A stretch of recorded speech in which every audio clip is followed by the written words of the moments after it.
বউ জানো কি বললো? হ্যাঁ, ভালো করে চিনি দিয়ে জলে গুলিয়ে জামা কাপড়গুলো ভালো করে কাচতে, আর বেশি করে সার দিয়ে চা বানাতে। যাই, এবার জলে ভালো করে চিনি গুলে জামা কাপড়গুলো কেচে ফেলি, বেশি বেশি করে চিনি দিই। ব্যাস, চাটা বানানো হয়ে গেছে। যাই, বেশি করে সার দিয়ে নিয়ে যাই।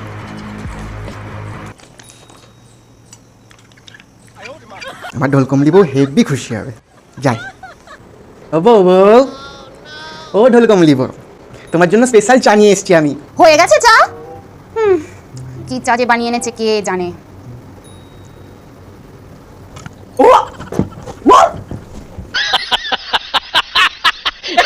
তুমি যেটা বললে আমাকে যে চিনি গুলে ভালো করে জামা কাপড় কাচতে আর বেশি করে স্বাদ গুলে চা নিয়ে আসতে, আমি তো ওরকম ভাবেই নিয়ে আসলাম।